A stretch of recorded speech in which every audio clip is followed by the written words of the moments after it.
Почитувани, денеска ја одржавме шестата седница на Советот за безбедност, на која дискутиравме за текот на ворената состојба прогласена поради пандемијата на COVID-19. Присутни на седницата беа председателот на Собранието Талат Џафери, премиерот Оливер Спасовски, министрите за внатрешни и за надворешни Чулев и Димитров и професорите Трајан Гоцевски, Ветон Љатифи и Ненад Марковиќ. Присутен беше на моја покана и доктор Жарко Караджовски од Комисијата за заразни болести. Советот за безбедност заклучи дека надлежните институции работат координирано со сите капацитети и ресурси за справување со пандемијата. Ситуацијата е подобрена во споредба со изминатиот период. Евидентно е дека стратегијата за справување со корона кризата дава резултати, што укажува на тоа дека како држава добро се справуваме со овој огромен предизвик. Комисијата односно председателот не информираше и за планот за релаксирање на мерките по фази и димензионирање на безбедносните протоколи, кои до сега ги имаат изработено и ги работат се уште за некои стопански дејности. На седницата го разгледавме и извештајот кој владата го достави за спроведување на ворената состојба поради пандемијата, прогласена овој вториот пат на 17 април. На седницата премиерот Спасовски реферираше за изминатите 30 денови и го образложи предлогот на владата за повторно прогласување на ворена состојба во трајање од 30 денови. По широките консултации кои изминатите денови и денеска ги имав со експерти од повеќе области и со советниците во кабинетот, а врз основа прецена кажаното и предложеното на седницата, одлучив да прогласам нова ворена состојба во трајање од само 14 дена наместо бараните 30. Со оглед на позитивните трендови на смирување на состојбата со пандемијата, сметам дека 14 денови се доволни. Причина за ваквата одлука е потребата од имплементирање на економско-социјалните мерки за ублажување на последиците од пандемијата, кои веќе сега се чувствуваат како резултат на фактот што огромен број фирми не работеа и се уште не работат.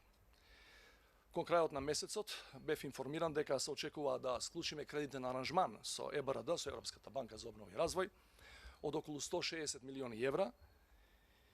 Се разбира исто така многу важна, веројатно најважна причина за оваа одлука беше и тоа што на таков начин и се овозможува владата да продолжи преку уредбите со законска сила да овозможува на целокупниот здравствен сектор поуспешно да се справува со пандемијата.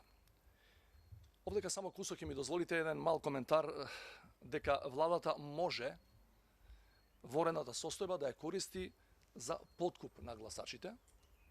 Сакам да ви кажам, барем во однос на овој последниот податок кој го изнесов, дека се подготвуваме како држава да склучиме аранжман со EBRD, дека такви работи со Европската банка не се возможни. Тоа се строго наменски средства и ќе одат за поддршка на стопанството. Се разбира дека не може да бидат, и ако некој воопшто има таква намера, не може да бидат пренаменети за изборен подкуп. Инаку за евентуални злоупотреби и на ова до сега, што беше активност на владата во ворена состојба, значи уредбите со законска сила, и она што ќе биде донесено понатаму во следните 14 денови, за тоа постои Уставен суд. Знаете дека дел од тие уредби веќе ги прогласи за неуставни и донесе времени мерки за стопирање на нивното дејствие. Се разбира, постои антикорупцијски и така натаму. Ред други државни органи кои можат да проверат дали тие уредби со законска сила се за справување со пандемијата или имаат некоја сосема друга мотивација. Тука сакам посебно да напоменам, бидејќи имаше и такви шпекулации, дека трајањето на ворената состојба овој пат од 14 дена нема ама баш никаква корелација со датумот на следните избори. Никаква. Тоа е посебна тема која, знаете, ќе ја дискутираме на следната лидерска средба на почетокот на следната недела. Почитувани, изминативе денови до мене и преку вас, медиумите, се разбира до сите нас, стигнаа многу бројни реакции од граѓани во однос на прогласувањето на ворената состојба, кај што некои луѓе веројатно не беа информирани кои се вистинските ефекти во животот на секој од нас од прогласената ворена состојба. Овде сакам да разјаснам дека голем дел од мерките кои се поврзани, кои се преземаат, а се поврзани со ограничување на движењето, например, на луѓето, како понатаму затворањето на школите и градинките или на стопанските субјекти, не се на ниеден начин поврзани со декларирањето на вонредната состојба. Поинаку кажано, дури и во вонредна состојба тие можат да бидат укинати. Да повторам, нова вонредна состојба ни е потребна исклучиво за справување со економските ефекти поврзани со COVID-19, како и со заокружување на здравствените одговори на пандемијата. Инаку овие мерки кои ги споменав и кои се поврзуваат погрешно со вонредната состојба, се воведуваат, тие рестрикции се воведуваат согласно Законот за заштита од заразни болести, на препорака на Комисијата за заразни болести и не се воопшто директна последица од воведувањето на вонредната состојба. Во оваа смисла, сакам да искористам оваа прилика и да побарам од владата да размисли, бидејќи тоа не е моја надлежност, тоа е нивна, меѓутоа да размисли за постепено намалување на рестрикциите во однос на движењето на граѓаните и во однос на работата на стопанските субјекти. Почитувани, се надевам дека од оваа криза сите ние ќе излеземе со многу научени лекции, пред се за важноста на човечкиот живот и за потребата од заедничка грижа за здравјето на секој од нас. Да го чуваме ова заедништво, кој го демонстрираме во изминативе 2 месеци и да продолжиме да си даваме подршка едни на други, за да можеме поуспешно да се справиме со последиците од коронавирусот, кој, за жал, ќе остане и понатаму со нас, како и со целиот свет. Советот за безбедност ќе продолжи да ја следи состојбата и се разбира ќе заседава кога за тоа ќе има потреба. Ви благодарам. Благодарам, почитувани колеги. Наред се вашите прашања до председателот. Повелете, на располагање ви стојат двата микрофони. Повелете.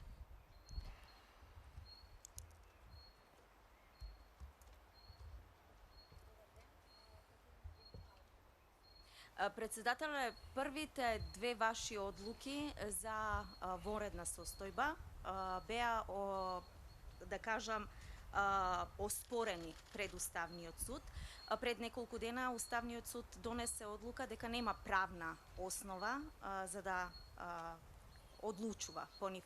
Дали очекувате дека и ова исто ќе се повтори за третата вонредна состојба?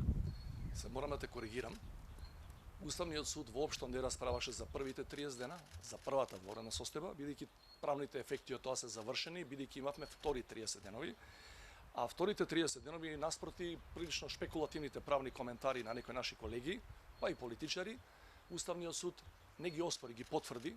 Јас мислам дека во средата мината донесе одлука според која вторите 30 дена не се неуставни.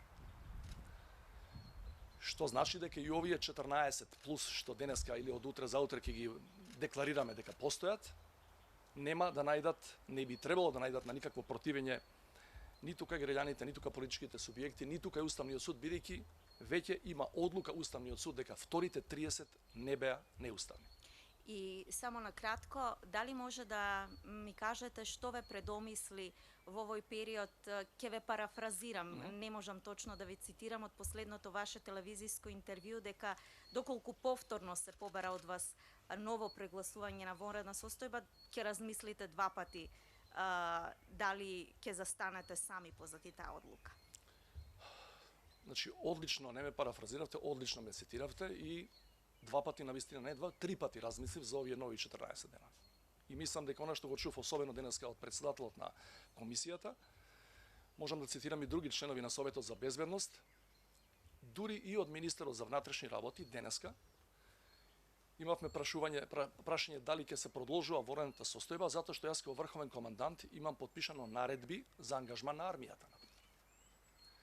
Значи, во изминативе 2 месеци, зависно од временскиот период, помеѓу 500 и 600 припадници на армијата беа ангажирани во поддршка на полицијата. Ако нема воопшто вонредна состојба од денес натаму, ако не продолжуваме, сите тие се враќаат во касарни. Нема основ за нивен ангажман. Министерот за внатрешни рече дека ако е таква одлуката, ќе ја почитуваме. Меѓутоа вели МВР, тоа го знаеме сите, со извореден ангажман на сите негови припадници изминативе 2 месеци, каде се не од граница па се до до одржување ред пред поголемите објекти, вели прашање е колку може да одговори на таа обврска ако не ни армијата во поддршка со еден значаен контингент на војници.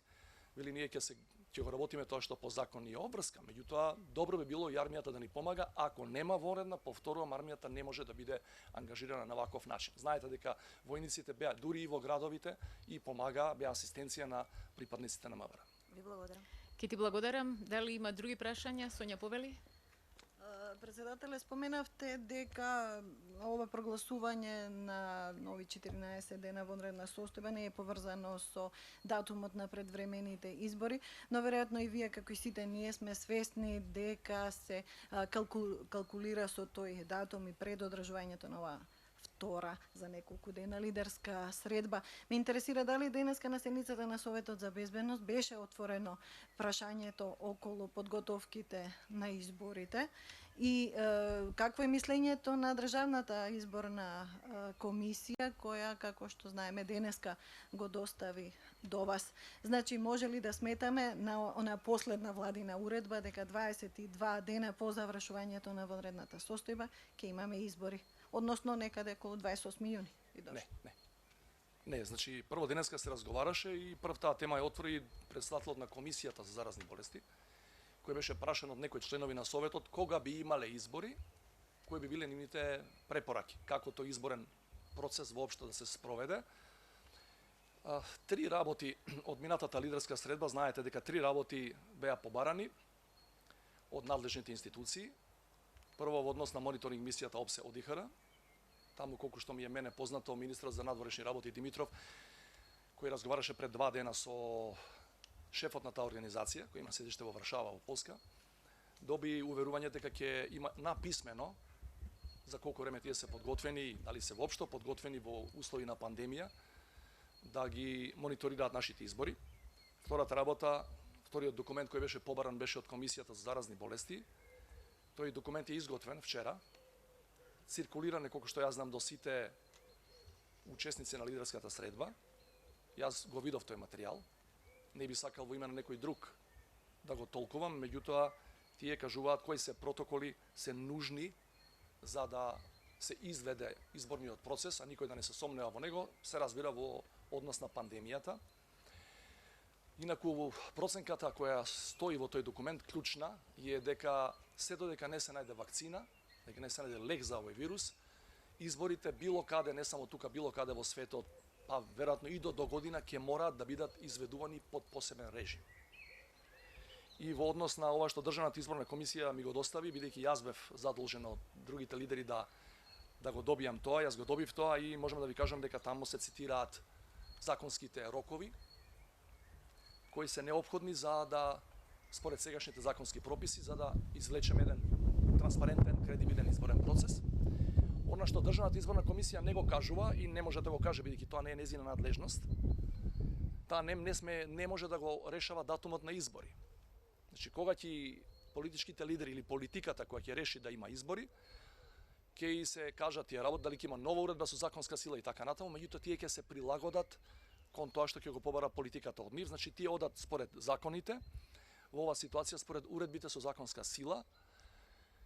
Инаку да ве потсетам, ако има потреба да речеме од вонредни избори за председател, такви имавме, за жал пред многу години, уставните рокови се 40 денови да се заврши целата работа.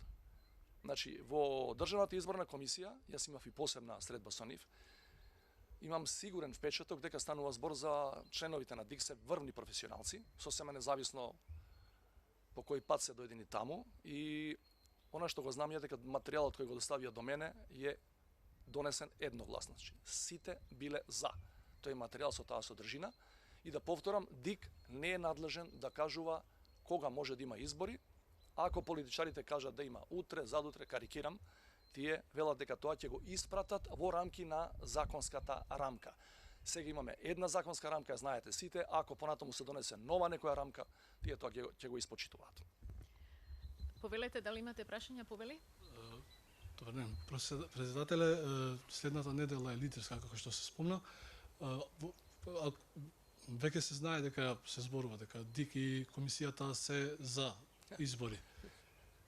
Ако може да се толкува Не, така. не може да се толкува така. Мислам, ја не сакам да зборам. Добро, ако дават позитивно мислење тие за да се одржат изборите, од друга страна има негативно мислење од ОПСЕ мисијата. Кој е вашиот став? Дали треба да се одржат изборите? Тоа не е само мој став. Јас тоа го кажав во воведните напомени на претходната лидерска средба и побарав да се изјаснат сите припадници, сите членови тука на сите политички лидери.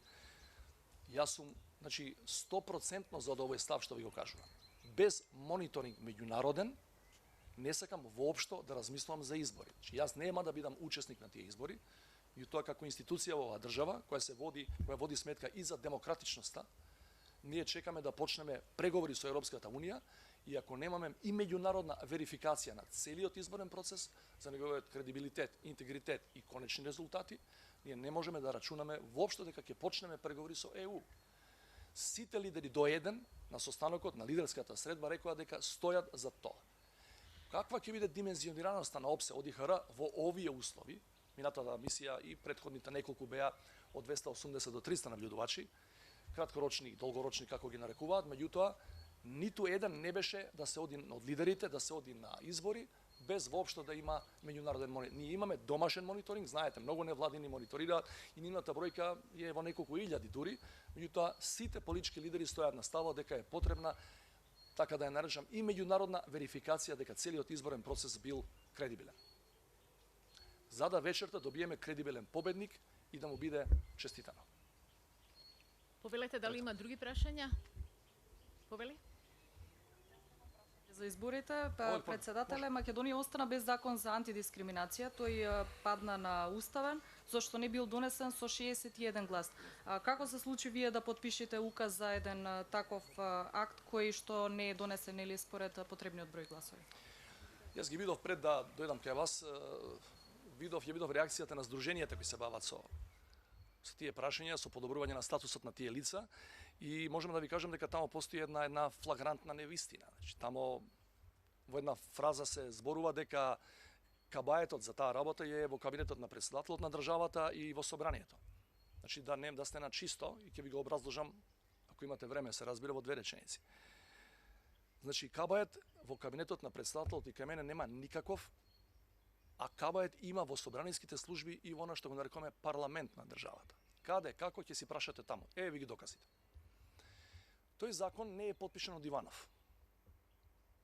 И се смета, значи, дека има вложено вето, го враќаат назад.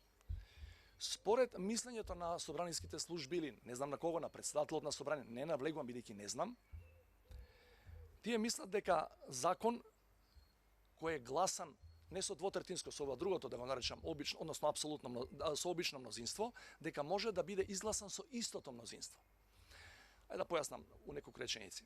Постојат двотретински закони, постојат оние кои се гласаат со 61, значи со надполовично од сите пратеници, и постои трета категорија, мнозинство од присутните пратеници. Во првото гласање овој закон го ставиле под таков режим. Значи, ако биле присутни 80, вели не може под третина, со 41 глас можеш да донесеш закон од оваа категорија. Тој закон, ја мислам дека е донесен со 50 и нешто гласови овој пат, првиот пат. Се сметало во собранието дека треба со истото мнозинство да биде донесено. Меѓутоа, уставот е апсолутно јасен. За оваа категорија на закони, ако ти го врати председателот, значи ако вложи суспензивно вето и ако ти го врати на повторно гласање, ти мораш да имаш 61. Јас мислам дека тоа е уставната норма 75, во која се кажува со какво мнозинство вратен закон, ти си можел да имаш под 61, ама ако ти го враќа председателот, сема небитно дали се вика Иванов или Пендаровски, ако ти го враќа, ти мораш да имаш 61. И да ви кажем уште еден детал, значи во тоа време кога тоа се случува, бидејќи ние знаеме уставната норма многу добро, моите советници комуницираа со луѓето во собранието за да им кажат дека овдека е направена процедурална грешка. Меѓутоа секако тоа немаше ефект, очигледно тоа дојде кај мене на подпис и знаете што, кога дојде втор пат закон, кај мене ја немам право да го одбијам да го подпишам. И се прашувате, добро, ама ако е очигледно не е донесен во прописна процедура. Значи ја не можам да го оспорам, морам да го подпишам, меѓутоа Уставниот суд го оспори и го собори. По мене, не затоа што Уставниот суд тоа го рекол, според мене со кристално јасна правна основа. и да кажам еден политички став во однос на прашањата кои ги уредува тој закон. Тоа беше огромен исчекор во однос на достигнување на европските принципи и правила по кои треба да живееме, и тоа, знаете, ја воведе плюс како една од основите според кои никој не може да биде дискриминиран, и родовата припадност или сексуалната ориентација на луѓето. И можам да ви кажам дека неколку европски парламенти, не само холандскиот, тоа ни го поставија као формален услов. Ако не го донесеме тој закон, не можеме вели да размислуваме, да ви дадеме датум за преговори со Европската унија. Мојот став за тој закон е апсолутно јасен. И во кампања и пред кампања јас сум за. Очекувам, се е таква ситуацијата каква што е, очекувам идниот парламент да го стави на една од поитните седници тамо, бидејќи мислам дека е приоритетно прашањето, бидејќи да бидеш против закон со таква содржина, 21 век посебно, па дури и на Балканот, е срамно. Дел од представниците на медиумите, почитувајќи ги препораките, поставија прашања по електронски пат. На дел од нив председателот веќе одговори. Прашање има од Сонја Христовска-Угриновска од Слободен печат. Дали ОПСЕ ОДИХР испрати одговор во врска со набљудувачката мисија? Јас сега на Советот за безбедност разговарав со министерот за надворешни работи и ми рече дека очекува многу скоро, до овој момент не, но дека многу скоро очекува од нив одговор. И уште едно прашање од Сонја Христовска-Угриновска. Дали председателот Пендаровски ја свика лидерската средба, што треба да се одржи на почетокот на следната седмица, на која би требало да се договори датумот за изборите? Јас имав намера средбата лидерска следна да ја свикам во понеделник. Од оние координации и комуникации кои ги имаше мојот кабинет со сите учесници на лидерската, ми рекоа дека најголем дел од нив потврдиле за понеделник, меѓутоа некои од нив имале некакви обврски. Не знам што е последно. Значи, првичната идеја беше да биде во понеделник, не знам дали тоа е дефинитивно потврдено од сите, меѓутоа остануваме, сите учесници остануваат на ставот дека тоа треба да се случи на почетокот на следната недела. Колеги, доколку нема други прашања, ви благодарам за присуството на пресконференцијата на председателот Стево Пендаровски. Благодарам.